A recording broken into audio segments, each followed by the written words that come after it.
Bismillahirrahmanirrahim. Assalamualaikum warahmatullahi wabarakatuh. Alhamdulillah, alhamdulillahirabbil alamin. Wa bihi nasta'inu ala umuri dunya waddin. Assalatu wassalamu ala sayyidina Muhammadin wa ala alihi wa sahbihi ajma'in. Asyhadu an la ilaha illallah wahdahu la syarikalah wa asyhadu anna Muhammadan abduhu wa rasuluh. Raditu billahi rabba wa bil islam dina wa bi Muhammadin nabiyya wa rasulah. Rabbi shrah li sadri wa yassir li amri wahlul 'uqdatam min lisani yafqahu qawli. Segala puji bagi Allah yang telah melimpahkan karunia-karunia kelemah lembutannya atas hamba-hambanya dan memakmurkan jiwa-jiwa mereka dengan cahaya-cahaya dan tugas-tugas keimanan. Dialah Allah yang setiap malam berkenan turun dari singgasana keagungannya ke langit dunia demi rahmat dan kasih sayangnya, menyeru dan menawarkan kepada makhluknya agar memohon dan berdoa kepadanya. Adakah orang yang berdoa sehingga aku akan mengabulkannya? Adakah orang yang memohon ampunan sehingga aku akan mengampuninya?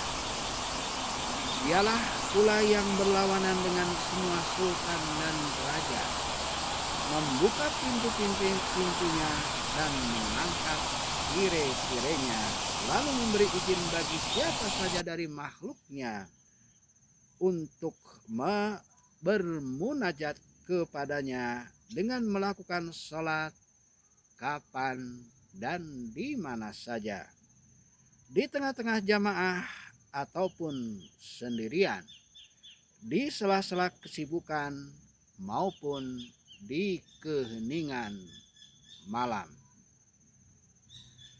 Bukan saja ia melimpahkan izinnya, bahkan lebih dari itu, ia berkenan menghimbau dan mendesak agar mereka datang menghampirinya. Sementara raja-raja tak sudi bertemu muka dengan rakyatnya, kecuali sang raja telah dipersembahkan kepadanya suapan dan aneka hadiah yang bermacam-macam. Maha suci Allah, Dia yang agung keadaannya, yang kokoh kekuasaannya, betapa sempurna kasih sayangnya, dan betapa luas kebaikannya.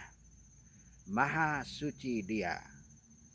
Salawat dan salam sebesar-besarnya atas diri Muhammad, nabinya yang terpilih dan walinya yang terkarib. Demikian pula atas anggota keluarganya serta para sahabatnya, pelita-pelita hidayah, penghapus segala kepekatan dan kesesatan. Salat adalah tiang agama, tali pengikat keyakinan, puncak segala upaya penghampiran, dan yang terkemuka di antara segala ketaatan. Karena itu Allah Subhanahu wa taala bukan saja menyuruh kita untuk mengerjakan salat, tetapi juga menyuruh kita untuk menegakkan dan memelihara salat. Wa aqimis shalah lidzikri, dan dirikanlah salat untuk mengingatku. Quran surat Toha ayat 14. Perintah mendirikan salat untuk mengingat Allah Subhanahu wa taala di atas pada lahirnya menunjukkan adanya keharusan. Sedangkan lalai tidak ingat adalah lawan dari ingat. Maka bagaimanakah gerangan seseorang yang lalai dalam seluruh sholatnya masih boleh disebut mendirikan sholat untuk mengingat Allah, untuk berzikir kepadanya. Allah Subhanahu wa taala berfirman, "Wadhkur rabbaka fi nafsika tadarru'an wa khufah wa dunal jahri minal qawli bil huduwi wal asal wala takum minal ghafilin." Dan sebutlah nama Tuhanmu dalam hatimu dengan merendahkan diri dan rasa takut, dan dengan tidak mengeraskan suara di waktu pagi dan di waktu petang, dan janganlah kamu termasuk orang-orang yang lalai. Al-Quran surat Al-A'raf ayat 205. Firman Allah ini mengandung larangan menurut lahirnya, menunjukkan larangan pengharaman. Juga firman Allah Subhanahu wa taala, "Ya ayyuhalladzina amanu la taqrabus shalah wa antum sukara hatta ta'lamu ma taqulun."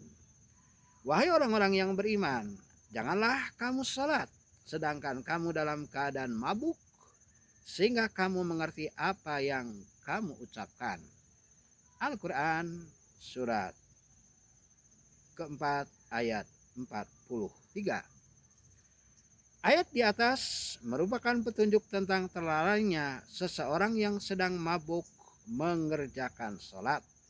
Tentunya larangan ini berlaku pula bagi orang yang lalai dan pikirannya terbenam dalam was-was atau pikirannya terbenam dalam urusan-urusan duniawi. Nabi Muhammad Sallallahu Alaihi Wasallam bersabda, salat itu tidak lain adalah menunjukkan kebutuhan dan ketundukan hati semata-mata. Siapa saja yang salatnya tidak mencegahnya dari perbuatan keji dan perbuatan mungkar, tidaklah salat itu menghasilkan sesuatu selain menjauhkan diri dari Allah Subhanahu wa taala. Sedangkan salat yang dilakukan dalam keadaan lengah sudah tentu tidak akan mampu mencegah dari perbuatan keji dan perbuatan mungkar. Pada hakikatnya, seseorang yang bersalat itu sedang dalam keadaan bermunajat atau berbincang-bincang dengan Tuhannya. Sedangkan perbincangan yang dilakukan dalam keadaan lengah sama sekali tidak dapat disebut perbincangan. Zakat pada dasarnya adalah perbuatan melawan hawa nafsu yang terasa berat dalam hati. Puasa adalah perbuatan yang menekan kekuatan dan mematahkan kekuasaan hawa nafsu yang seringkali hawa nafsu itu menjadi alat di tangan setan, musuh Allah.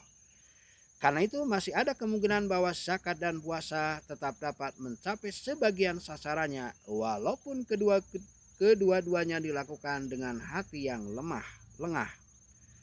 Demikian pula ibadah haji, kewajiban-kewajiban di dalamnya amat berat dan melengahkan. Orang yang menjalani ibadah haji akan merasakan itu semua, baik ia melaksanakan kewajiban-kewajiban itu dengan hati yang hadir ataupun dengan hati yang lengah. Tidak demikian halnya dengan salat. Dalam salat tidak ada sesuatu selain zikir, bacaan, ruku, sujud, berdiri, dan duduk. Zikir adalah dialog dan munajat dengan Allah Subhanahu wa taala. Hanya ada dua pilihan, Apakah tujuannya semata-mata perbincangan dan dialog, atau hanya pengucapan huruf-huruf dan suara sebagai bahan ujian dan latihan bagi lisan? Seperti halnya perut dan alat kemaluan diuji dengan puasa, dan seperti badan seorang diuji dengan kesulitan-kesulitan haji, ataupun hatinya diuji dengan keberatan mengeluarkan zakat dan berkurangnya harta yang sangat dicintai. Sudah tentu hal itu tidak sama menggerakkan lisan dengan omongan tanpa arti dan tujuan. Memang sangat mudah bagi seseorang yang lengah. Tidak ada ujian atau beban apapun dalam perbuatannya itu. Tujuannya hanyalah pengucapan huruf-huruf secara sembarangan. Sedangkan pada hakikatnya tidak bisa disebut perbincangan jika tidak mengungkap apa yang berada di dalam hati, dan hal itu tidak mungkin terwujud kecuali dengan kehadiran hati. Permintaan apakah gerangan yang terkandung dalam ucapan ihdinas syiratal mustaqim, tunjuki bimbing kami ke jalan yang lurus, kalau hati dalam keadaan lengah? Jika hal itu tidak dimaksudkan sebagai doa dan permohonan beriba-iba, kesulitan apakah yang dijumpai seseorang dalam menggerak-gerakkan lisannya dalam keadaan lengah? Segala kebesaran yang melingkupi salat bukanlah disebabkan perbuatan-perbuatannya yang zahir atau yang nampak, kecuali jika digabungkan kepadanya tujuan sebenarnya dari munajat dengan Allah Subhanahu wa Ta'ala.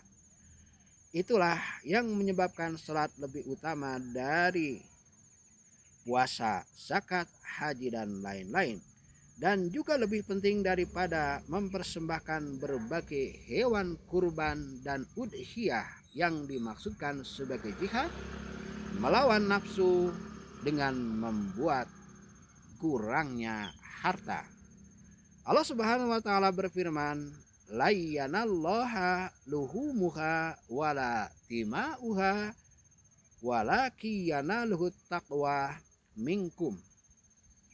Tiada mencapai Allah daging-dagingnya dan darah hewan-hewan kurban itu, tetapi yang mencapai kehadirat Allah adalah ketakwaan kamulah yang dapat mencapainya. Quran Surat Al-Hajj ayat 37. Yaitu yang diminta dari kurban ialah perasaan yang menguasai hati sehingga membuatnya patuh melaksanakan perintah-perintah. Maka bagaimana keadaannya dengan salat sementara tidak ada tujuan atau hasrat untuk melakukan salat? Siapa saja yang memahami rahasia salat pasti mengetahui bahwa kelengahan di dalam salat adalah berlawanan dengan tujuan salat itu sendiri. Jadi kehadiran hati adalah ruhnya salat, dan kadar paling sedikit bagi hidupnya salat itu ialah kehadiran hati pada saat takbiratul ihram.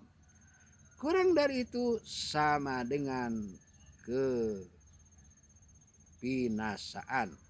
Sebaliknya, makin besar kehadiran hati, makin lapang pula ruh salat.